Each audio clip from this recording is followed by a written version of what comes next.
귀한 말씀이 오늘 우리 가운데 능력과 권능으로 임하기를 간절히 원합니다. 옆에 분들과 인사 나누시겠습니다. 여호와의 선하심을 확신하기에 잘 되고 있습니다. 하나님의 섭리와 계획 안에서 잘 되게 하신 은혜가 우리와 우리의 가정 그리고 믿음의 후손들의 삶 가운데 가득하기를 간절히 원합니다. 오늘은 특별히 교회 창립 31주년 기념주일로 함께 예배합니다. 하나님께서 세우신 교회가 건물이 아니라 우리가 교회임을 알기에 우리가 더욱더 복되고 아름다운 교회로 세워질 수 있도록 처음 자리를 다시 한번 기억하는 소중하고 복된 시간이 되기를 원합니다. 그 일을 위하여 우리 안에 말씀의 씨앗을 날마다 심는 아름다운 믿음의 공동체 되기를 원합니다. 이번 한 달 동안은 우리가 말씀의 씨앗을 심으라는 주제를 따라 함께 은혜를 나눠가고 있습니다. 첫 번째 주에는 말씀을 심는다는 것은, 말씀의 씨앗을 심는다는 것은 듣는 것인데 이미 우리 안에 하나님의 말씀이 임하여 있기에 그 안에서 열매 맺게 하신다라고 하시는 은혜를 쫓아가며 말씀의 은혜를 나누었습니다. 두 번째 주에는 말씀의 씨앗을 심는다는 것은 말씀이 내게 도전하는 일이요 또 나를 통해 내 사랑하는 이들에게 도전을 주는 일이다라는 사실을 살펴보며 함께 은혜를 나누었습니다. 오늘부터는 하나님의 말씀의 씨앗이 심어져야 하는 이유가 우리 가운데 무엇인지를 살펴가며 말씀의 은혜를 더해가고자 합니다. 본문의 이야기는 우리가 잘 알고 있는 것처럼 욥의 친구인 엘리바스가 욥에게 들려준 이야기입니다. 욥의 삶이 이전으로 돌아가기를, 무너진 삶이 회복되어지기를 원한다면, 회복되기를 원한다면 너는 이와 같이 행하라고 권면하는 말씀입니다.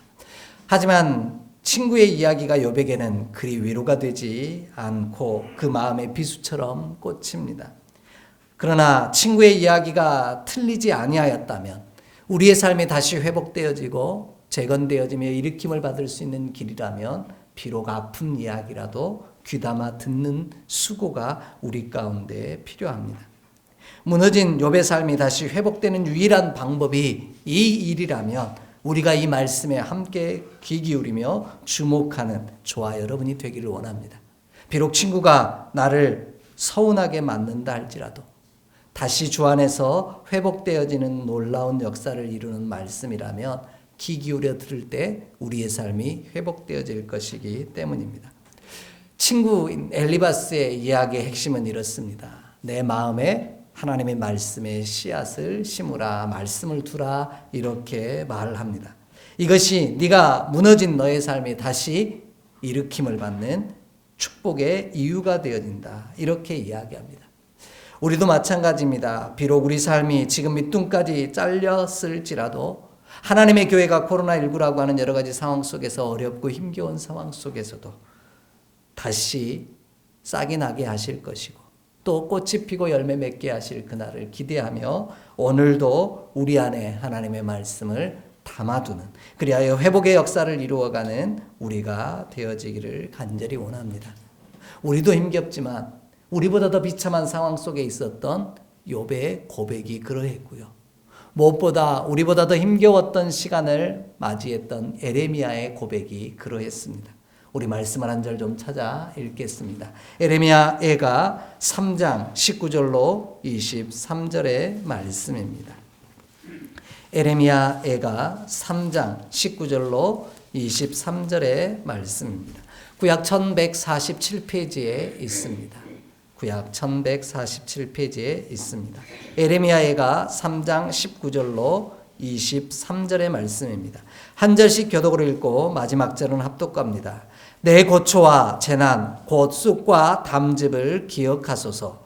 내 마음이 그것을 기억하고 내가 다시 일어나 이것을 내가 내 마음에 담아 두었더니 그것이 오히려 나의 소망이 되었사오면 여호와의 인자와 긍휼이 무궁하심으로 우리가 주멸되지 아니하니이다. 이것들이 아침마다 새로우니 주의 성실하심이 크시도소이다. 아멘. 이렇게 고백하고 있습니다. 이스라엘의 멸망과 아픔과 모든 것이 진멸되어지는 상황을 경험했던 에레미야가 믿음으로 고백한 표현이에요.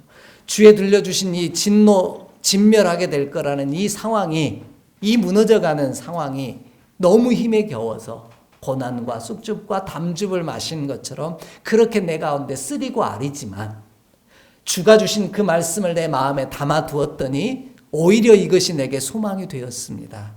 그렇게 고백하고 있는 이가 예레미야입니다.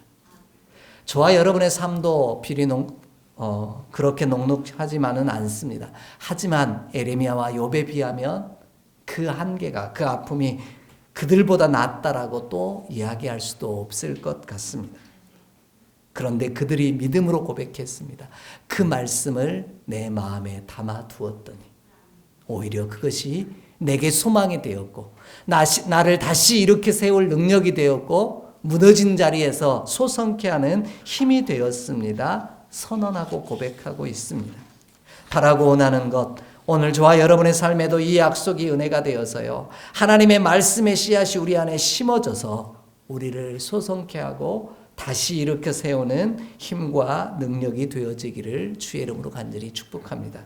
그럼 왜 우리 안에 심어진 말씀이 나로 다시 일어설 수 있는 소망이 될 수 있을까요? 오늘 본문이 그 이유에 대해서 몇 가지로 우리에게 가르쳐 주고 있습니다.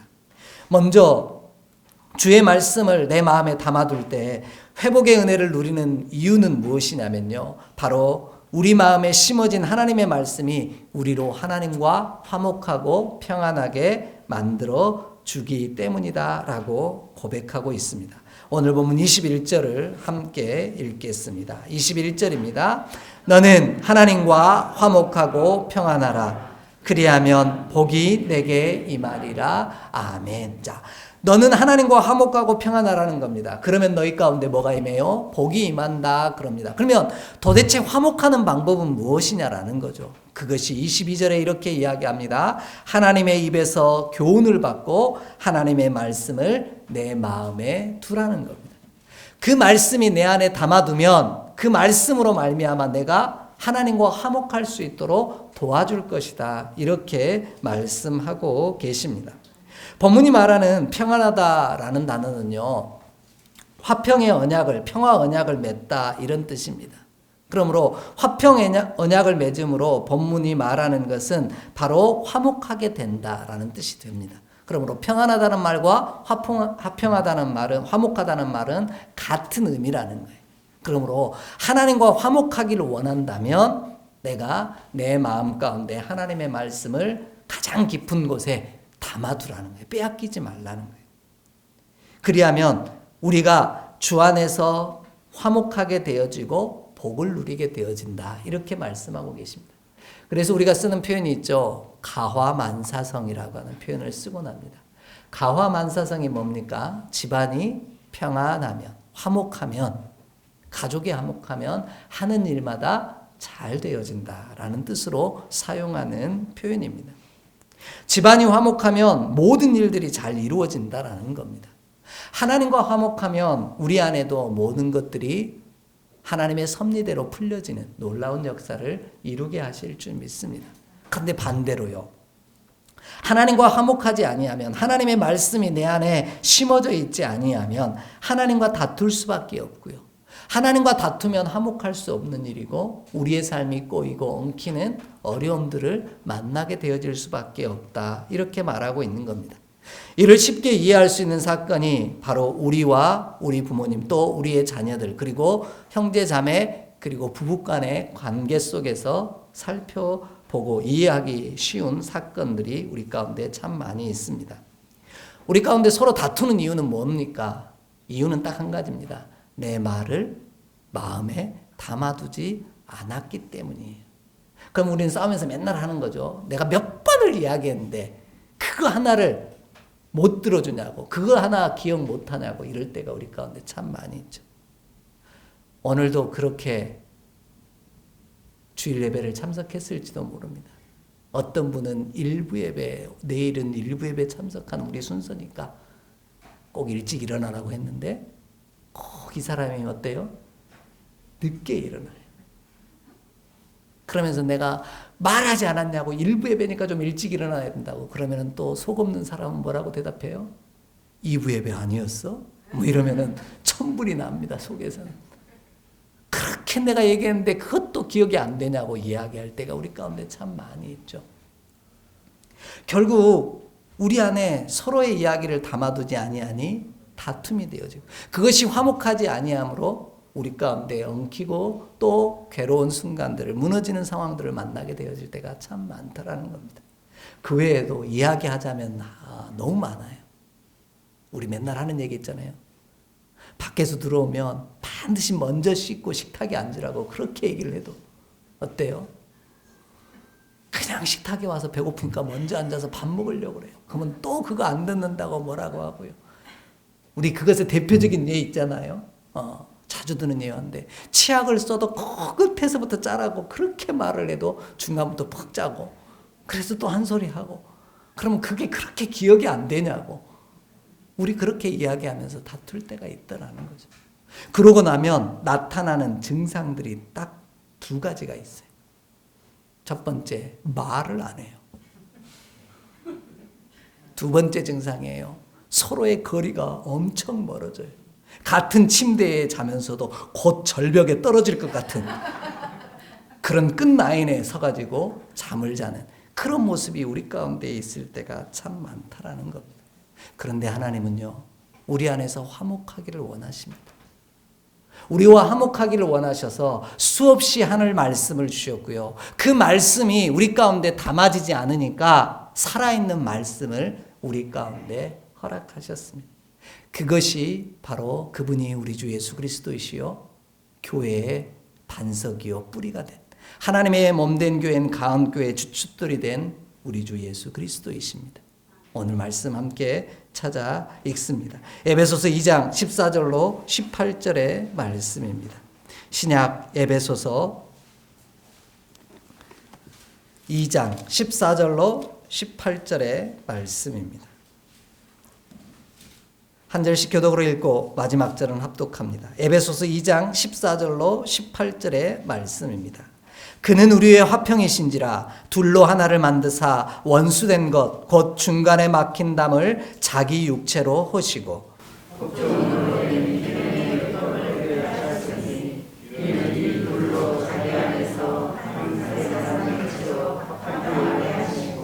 또 십자가로 이 둘을 한 몸으로 하나님과 화목하게 하려 하심이라.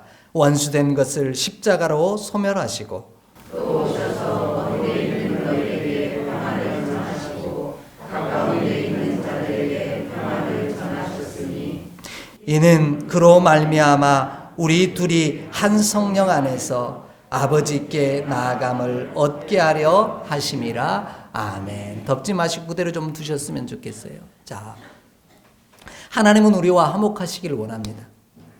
대적하여 싸우시기를 원하지 않으세요. 그래서 끊임없이 선지자를 보내시고 또 보내셨습니다.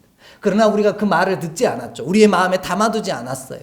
그래서 우리의 삶이 죄악으로 말미암아 무너지고 쓰러질 수밖에 없을 그때 우리를 다시 세우시고자, 회복하시고 소성케 하시고자 우리 주 예수 그리스도를 보내사 우리로 원수된 것이 화목해 되어지는 놀라운 역사를 이루셨습니다. 그래서 요한복음이 뭐라고 얘기합니까? 말씀이 육신이 되었다. 태초에 말씀이 있었는데 그가 곧 예수 그리스도다, 그렇게 선언하고 계십니다. 곧 하나님께서 우리와 화목하시려고 우리 가운데 살아 계신 하나님의 말씀을 보내셨다라는 거예요. 그로 인하여 우리의 삶이 무너진 인생이 다시 소성케 되어지고 일으킴을 받는 놀라운 역사를 이루시기를 원하셨기 때문입니다. 오늘 저와 여러분이요, 하나님의 주신 말씀 예수 그리스도를, 주의 몸된 교회가 교회의 반석이요 터전이요 기둥이 되어진 예수 그리스도를 우리의 가장 깊은 곳에 빼앗기지 않도록 놓아둠으로, 심음으로 말미암아 아름답고 복된 하나님과 화목의 복을 이루어가는 저와 여러분의 삶이 되어지기를 주의 이름으로 간절히 축복합니다. 그러면 복이 임한다, 그렇게 말씀하셨는데 어떤 복이냐라는 거예요. 오늘 본문 18절은 이렇게 이야기합니다. 함께 다시 한 번만 읽어볼까요? 이는 그로 말미암아 우리 둘이 한 성령 안에서 아버지께 나아감을 얻게 하려 하심이라. 그렇게 말씀합니다. 하나님과 화목하게 되어지면 내가 어떻게 되어진다고요? 하나님께 나아갈 수 있는 길이 열려진다. 이렇게 표현하고 계십니다. 조금 전에 이야기 드렸죠. 다투면 나타나는 두 가지 증상이 있다고요. 하나는 뭐 한다고요? 말을 안 해요. 두 번째는요? 거리가 멀어져요. 근데 화목하면 이 두 가지가 전혀 반대 방향으로 움직입니다. 말을 또 하고 또 합니다. 그리고요, 좀 떨어져 있었으면 좋겠는데 착 달라붙어가지고 계속 이야기합니다. 이게 화목할 때 나타나는 증상이에요. 이는 무슨 뜻이냐면 화목하게 되어지면 하나님의 말씀을 내 안에 담아두면 내가 하나님께로 나아갈 수 있는 길이 열린다. 이렇게 말씀하고 있는 거예요. 이게 진짜 복이라는 거예요. 왜냐하면 저와 여러분이 잘 알고 있는 히브리서 4장 12절 말씀에 보면은 때를 따라 은혜를 따라 돕는 은혜를 얻기 위하여 은혜의 보좌 앞에 나아간다. 이렇게 표현하고 있습니다. 내가 때를 따라 도우시는 은혜를 얻을 수 있는 방법은 은혜의 보좌 앞으로 담대히 나아가는 길이라는 거예요. 그 방법은, 그 길은 우리가 하나님 앞에 나아갈 때, 하나님과 화목할 때 가능한 일이라는 겁니다. 이것이 저와 여러분에게 진짜 복이요, 하나님의 교회가 하나님의 온전한 교회 되어지는 놀라운 이유가 여기에 있음을 저와 여러분이 반드시 기억하는 자 되기를 간절히 원합니다. 우리가 하나님의 말씀을 우리의 마음에 심으면 하나님께서 우리와 화목하심으로 더 좋은 것들로 때를 따라 채워주시는 놀라운 은혜를 반드시 허락하실 줄 믿습니다. 이 은혜가 우리 모두에게 가득하기를 주의 이름으로 간절히 축복합니다. 두 번째로요, 오늘 본문은 주의 말씀을 내 마음에 담아둘 때 우리의 삶이, 무너진 삶이 회복의 은혜를 누리는 이유는 무엇이냐면 바로 우리 마음에 심어진 하나님의 말씀이 우리로 하나님께 돌아갈 수 있도록 길 안내자가 되어준다. 이렇게 말씀하십니다. 본문으로 돌아옵니다. 23절로 25절 함께 읽겠습니다. 23절로 25절입니다. 내가 만일 전능자에게로 돌아가면 내가 지음을 받을 것이며 또 내 장막에서 불의를 멀리하리라. 내 보화를 티끌로 여기고 오빌의 금을 계곡의 돌로 여기라. 그리하면 전능자가 내 보화가 되시며 내게 고귀한 은이 되시리니 아멘. 이렇게 말씀합니다. 하나님의 말씀을 내 마음에 담아두면 우리가 전능자에게로 돌아갈 수 있다라는 뜻입니다. 저와 여러분, 어쩌다 산행을 하게 되다 보면 험난한 지형을 만날 때가 있습니다. 절벽 같은 곳이요, 또 바위 같은 곳을 다다를 때가 있습니다. 그러면 갈 때 위험하고 되게 어디로 가야 할지 헷갈릴 때가 있습니다. 그럴 때마다 산이나 이런 데 보면은 반드시 있는 게 있습니다. 뭔지 아십니까? 예? 안전바라고도 하고요, 안전줄이라고도 합니다. 그 줄을 잡고 올라가거나 그 발을 잡고 올라가면 위험한 상황 속에서도 가고자 하는데 원하는 곳에 정상에 다다를 수 있도록, 또 내려올 수 있도록 우리를 안전하게 지켜주는 것이 있습니다. 이처럼 어떻게 가야 할지 모르는 순간 안전바와 안전줄을 잡고 움직일 때 그는 내가 가고자 하는 곳, 가야 할 곳에 다다를 수 있는 은혜를, 또 기회를 얻게 되어진다라는 겁니다. 이처럼 주의 말씀이 우리 가운데 안전바와 안전줄과 같은 역할을 해주신다. 이렇게 말씀하고 계신 거예요. 내 안에 담아두면 그 말씀이 나로 깨우치시고 또 말씀하셔서 내 안에서 진짜 가야 할 길로 안전히 다다를 수 있도록 내게 안내해주는, 도움을 주는 귀한 역할을 허락하신다. 이렇게 말씀하고 계신 겁니다. 정전이 되는 순간, 우리가 어떤 건물에 있을 때나 언제나 불이 꺼지고 정전이 되는 순간에도 꺼지면 안 되는 게 하나 있습니다. 그걸 뭐라고 그러죠? 비상등이라고 합니다. 또 비상 안내 지시등, 뭐 이렇게도 표현합니다. 그 말은 무슨 뜻이냐면 하나님의 말씀이 우리 가운데 비상 지시등이 되어지고 비상등이 되어지더라는 거예요.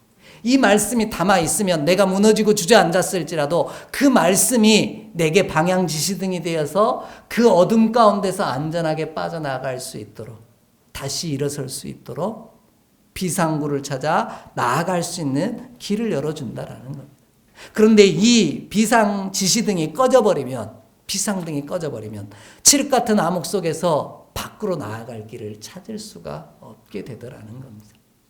오늘 저와 여러분의 삶에 하나님의 말씀을, 주 예수 말씀이 되신 예수 그리스도를 우리 가운데 담아두기를 간절히 원합니다. 그러면 우리의 삶이 앞이 보이지 아니하고 어둡고 답답할 때, 우리의 삶에 다시금 하나님께로 돌아갈 수 있는, 하나님 안에서 이 어려움을 이겨내고 다시 일어설 수 있는 능력을 친히 허락하시는 놀라운 은혜를 누리게 하실 줄 믿습니다. 이 지시등을 따라가면, 이 안내등의 말씀을 따라가면 저와 여러분이 반드시 전능자에게 다다르게 되어지는 놀라운 역사를 이루게 하실 줄 믿습니다. 그래서 우리 예수님께서 이렇게 말씀하셨습니다. 내가 곧 길이고 진리니 나로 말미암지 않고는 아버지께로 올 자가 없다. 이렇게 말씀하셨어요. 저와 여러분 안에 말씀이 되신 예수 그리스도를 온전히 담아둠으로 그 안내를 따라, 그 인도하심을 따라 전능하신 하나님에게로 나아가는 자 되는 귀한 은혜가 저와 여러분 가운데 있기를 간절히 원합니다. 그리하면 오늘 그 힘겨운 상황을 벗어나고 이겨낼 수 있는 놀라운 은혜가 우리 가운데 허락되어질 줄 믿습니다. 저와 여러분이 등산을 하거나 차 운전을 하다 보면 이 안내하는 안내 지시를 잘 따라야 되는데요. 길이 하나만 있을 때는 굳이 쳐다도 안 볼 때가 많습니다. 왜냐하면 지시해주는 안내 표시를 안 봐도 가야 할 길이 그 길밖에 없으니까 그냥 그 길로 가게 되어집니다. 그런데 그렇게 가다가 지시등을 반드시 잘 봐야 할 때가 꼭 와요. 언제예요? 길이 여러 갈래로 갈리는 곳을 만나게 되어지면, 내가 이쪽으로 가야 되나 저쪽으로 가야 되나 갈등하게 되어질 때는 반드시 안내 표시를 정확하게 봐야 합니다. 그런데 옆 사람과 이야기하거나 혹은 딴 생각을 하고 있으면 나도 모르게 안내 표시를 안 보고 그냥 길을 가버릴 때가 있습니다. 그러면 어떻게 되는 거예요? 내가 가고자 하는 방향과는 정 멀어진 곳에, 다른 곳에 따라 있는 나를 보게 되어질 때가 참 많이 있더라는 겁니다. 그때 내 삶에 가장 위기가 있고 헷갈리고 힘겹고 버거운 순간, 그래서 어떻게 해야 될지 모르는 그 순간에 더 하나님의 말씀, 내 안에 심어진 하나님의 말씀에 귀 기울이는 우리 모두가 되기를 원합니다. 그러면 하나님께서 가야 할 길을 방향 지시등처럼, 또한 비상등처럼 친히 안내해 주시는 귀한 은혜를 누리게 하실 줄 믿습니다. 그래서 이사야 50장 4절이 그렇게 고백합니다. 나의 길을 학자같이 깨달아 알게 해달라고. 주의 말씀이 내 안에 들려올 때, 내 안에서 주님께서 속삭이시고 가야 할 길을 가르쳐 주실 때 내가 학자같이 깨달아 하는 은혜를 주십시오. 그렇게 고백하고 있습니다. 그럴 때 우리는 안전한 길로, 우리는 다시 나를 세우는 축복의 길로, 다시를 시작할 수 있는 은혜의 길로 이끌림을 받는 놀라운 은혜를 누리게 되어질 줄 믿습니다. 그리하면 우리 삶은 회복되어지고 다시를 시작할 수 있다라는 겁니다. 우리 안에 심어진 하나님의 말씀의 씨앗을 따라 하나님께 돌아가면, 전능자에게로 돌아가면 하나님이 우리를 세워가실 것이기 때문입니다. 본문이 표현하고 있는 지음을 받다라고 하는 단어는 히브리어로 바나라고 하는 단어인데요. 바나의 어근에서 출발을 하는데, 이 짓다라는 말은 그냥 진다라는 의미를 좀 뛰어넘는 표현입니다. 원래 이 짓다라는 말의 표현은 재건하다라는 뜻을 포함한 짓다라는 표현입니다. 그러니까 집을 짓다 할 때 이 바나라고 하는 단어를 쓰면 그냥 짓는 게 아니라 뭐예요? 다시 짓는 걸 이야기해요. 집이 무너졌을 때 그 집을 다시 짓는 거예요. 오늘 엘리바스가 그 친구 욥에게 이렇게 얘기한 거예요. 오늘 네 삶이 무너지고 힘겹고 모든 것이 끝나버린 것 같은 그 상황 속에서 너가 다시 세워지기를 원한다면 네 마음에 하나님의 말씀을 담아두라는 거예요. 그러면 네가 짓는 것이 아니라 하나님이 너를 다시 지어가시는, 지으시는 놀라운 역사를 이루게 하실 것이다. 이렇게 선언하고 있는 겁니다. 오늘 우리 삶이 무너졌을 때 다시 짓고 재건할 수 있는 유일한 방법은 내 안에 거하신 말씀 되신 예수 그리스도가 내게 분부하신 명령을 말씀을 쫓아갈 때임을 저와 여러분이 반드시 기억하기를 원합니다. 누가복음 24장을 보면은요, 엠마오로 내려가는 두 제자에 관한 이야기가 기록되어 있습니다. 그 엠마오로 내려가는 두 제자는요, 예수님이 주신 사명을 잊어버리고 고향 땅으로 내려가게 되어집니다. 한참 내려가는데 예수님을 만나게 되어지죠. 근데 제자들이 예수님인지를 못 알아봅니다. 그런데 예수님께서 말씀을, 성경을 풀어 헤쳐 주시고요, 함께 조반을 먹고 나서야 두 제자가 뭐 하게 되어집니까? 아, 예수님이구나 하는 사실을 깨달아 알게 됩니다. 그런데 그 제자들이 고백한 내용이 참 중요한 고백이 되어집니다. 뭐라고 얘기했냐면요, 예수님께서 성경을 풀어주실 때 우리 마음이 뜨겁지 아니하더냐라는 표현을 씁니다. 그전에는 그 가운데 하나님의 성경 말씀이 제자들의 삶 속에 없었다는 얘기가 아니에요. 있었는데 잊어버린 거죠. 그 음성에 귀 기울이지 못한 거예요. 그런데 그때 예수님께서 풀어 헤쳐 주시니까 그때서야 듣게 되어지고 주목하게 되어지니 마음이 뜨거워졌다. 그렇게 표현합니다. 그리고 나서 제자들이 한 일이 중요한 일입니다. 고향으로 내려가던 제자들이 다시 예루살렘으로 올라갑니다. 그 말은 뭐냐면 예수님이 주신 사명을 기억하고 그 사명의 사람으로 다시 서게 되었다라는 겁니다. 하나님의 몸된 교회가 어렵고 힘겨운 시간들을 싸워가고 있습니다. 또한 저와 여러분의 믿음의 가정들의 삶도 같은 시기를 겪어가고 있습니다. 그 위기의 순간에 우리에게 주신 능력과 사명을 잊어버리지 않기를 원한다면, 힘겨우면 힘겨울수록 내 안에서 말씀하시는 주의 음성에 더 귀 기울이는 저와 여러분 되기를 간절히 원합니다. 그 음성을 쫓아갈 때 반드시 우리는 하나님의 전능하신 하나님에게로 향하게 되어지는 놀라운 역사를 이루게 되어질 줄 확신합니다. 그래서 본문은 이렇게 이야기하죠. 진짜 보화가 무엇인지를 깨닫게 될 거라는 거예요. 하나님의 몸된 교회도 세상 속에 살다 보니, 우리도 세상 가운데 거하여 있다 보니 진짜 보화인 전능자 되신 하나님을 잊어버리고 다른 것을 쫓아갈 때가 우리 가운데 있더라는 거예요. 그 진짜를 놓쳐버리지 않기를 원한다면 내 안에 말씀을 심고 그 심어진 말씀이 오늘 예수 그리스도가 내게 말씀하시는 음성에 귀 기울일 수 있는 그런 저와 여러분의 발걸음 되기를 원합니다. 그리하면 내 안에 있는 말씀이 반드시 우리를 참 보화 되신, 참 존귀하신 하나님께로 우리의 발걸음을 인도해 가실 줄 믿습니다. 마지막으로요, 주의 말씀을 내 마음에 둘 때 다시 서는 재건의 회복의 은혜를 누리는 이유는 무엇이냐면 바로 우리의 마음에 심어진 말씀이 우리의 얼굴을 하나님께로 향하여 들게 만들어주기 때문이다. 이렇게 선언하고 있습니다. 본문 26절로 28절을 함께 읽습니다. 26절로 28절입니다. 이에 내가 전능자를 기뻐하여 하나님께로 얼굴을 들 것이라. 너는 그에게 기도하겠고 그는 들으실 것이며 너의 소원을 내가 갚으리라. 내가 무엇을 결정하면 이루어질 것이요 내 길에 빛이 비치리라. 아멘. 이렇게 말씀합니다. 자, 전능자를 향하여 내 안에 하나님의 말씀을 담아두면 말씀 대신 예수 그리스도가 우리로 누구에게 향하여 얼굴을 들게 만들어요? 하나님께, 전능자 되신 하나님께로 향하여 얼굴을 들게 만든다라는 거죠. 얼굴을 든다는 것은 무슨 뜻입니까? 27절을 보면 그에게 기도하겠고 이렇게 표현합니다. 그러니까 얼굴을 든다는 건 결국 뭐 한다는 거예요? 기도한다는 거예요. 내가 하나님을 향하여 얼굴을 듭니다 라는 말은 내가 하나님을 향하여 간구하고 부르짖습니다 라는 뜻이 되어지는 거죠.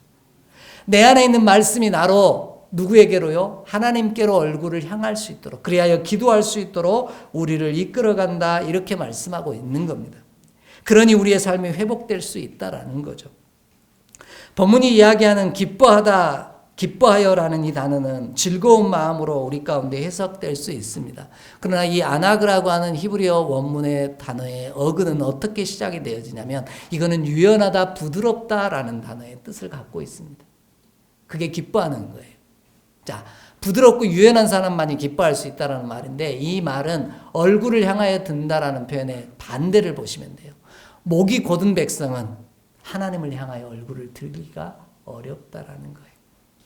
위기가 와도 어려움이 와도 내 삶이 무너지는 위기의 순간이 와도 하나님을 향하여 얼굴을 들지 못하더라는 거죠. 그게 출애굽기 역사 속에 나와 있고요. 우리가 알고 있는 바사와 무리바에서 하나님을 시험하여 대적했던 이스라엘 백성을 향해 하나님이 하신 말씀이 목이 곧은 백성이라고 표현하시는 내용 속에 담겨 있습니다. 하나님께서 말씀으로 내 안에서 분부하시고 우리의 양심을 주야로 훈계하시며 깨우치시면 우리가 그 상황에 부드러워서 하나님을 향하여 얼굴을 들고 기도해야 되는데 여전히 목이 고다 하나님께로 향하여 우리 얼굴을 들지 못할 때가 참 많더라는 거예요. 그런데 내 속에 말씀이 있으면 하나님이 계시면 반드시 내가 하나님을 향하여 나의 얼굴을 드는 놀라운 역사를 이루게 하신다라는 겁니다. 이것이 교회의 시작 아닙니까? 만민이 기도하는 집이라고 선언하신 교회. 하나님의 몸된 교회가 이와 같이 하나님을 향하여 얼굴을 드는 거룩한 장소가 되어지기를 간절히 원합니다. 그 고백이 솔로몬이 성전을 짓고 나서 고백한 내용 속에 담겨 있습니다. 열왕기상 8장을 좀 함께 봅니다. 열왕기상 8장 46절로 50절입니다. 열왕기상 8장 46절로 50절입니다. 열왕기상 8장 46절로 50절입니다. 한 절씩 교독을 읽고 마지막 절은 합독합니다. 범죄하지 아니하는 사람이 없사오니 그들이 주께 범죄함으로 주께서 그들에게 진노하사 그들을 적국에게 넘기심에 적국이 그들을 사로잡아 원근을 막론하고 적국의 땅으로 끌어간 후에 그들이 사로잡은 땅에서 스스로 깨닫고 그 사로잡은 자의 땅에서 우리가 주께 간구하기를 우리가 범죄하여 반역을 행하며 악을 지었나이다 하며 자기를 사로잡아간 적국의 땅에서 온 마음과 온 뜻으로 주께 돌아와서 주께서 그들의 조상들에게 주신 땅 곧 주께서 택하신 성읍과 내가 주의 이름을 위하여 건축한 성전 있는 쪽을 향하여 주께 기도하거든. 주를 보시고 하늘에서 그들의 기도와 간구를 들으시고 그들의 일을 돌아보시오며 주께 범죄한 백성을 용서하시며 주께 범한 그 모든 허물을 사하시고 그들을 사로잡아간 자 앞에서 그들로 불쌍히 여김을 얻게 하사 그 사람들로 그들을 불쌍히 여기게 하옵소서. 아멘. 이렇게 선언합니다. 자, 솔로몬이 하나님의 성전을 짓고 나서 기도한 내용이에요. 그 기도의 내용에 보면 우리가 다 뭐 할 수밖에 없는 사람이라고요. 범죄할 수밖에 없는 존재다. 그렇게 고백합니다.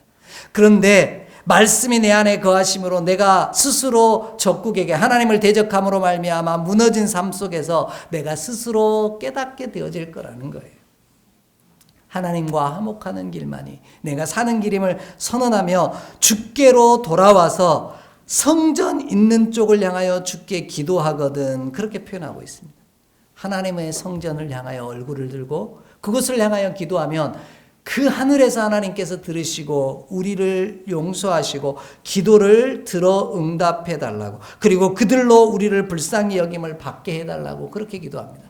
이 사건이 뭡니까? 이스라엘 백성들이 하나님을 대적함으로 말미암아 화목하지 못함으로 예루살렘이 멸망하고 나서 포로로 끌려갔다가 바벨론에서 다시 돌아와 성전을 수축하게 되어지는 놀라운 역사를 담고 있는 표현입니다.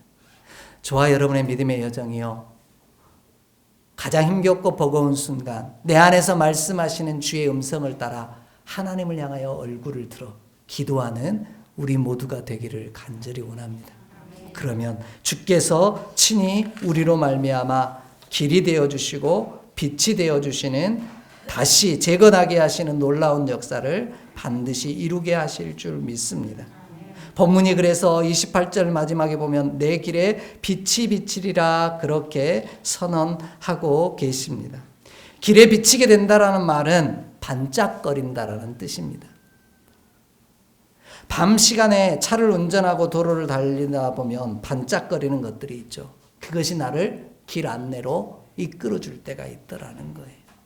하나님의 말씀이 내 안에서 내 길에 빛이 되어 주신다는 말씀은 내 안에서 반짝거려 주실 거라는 거예요.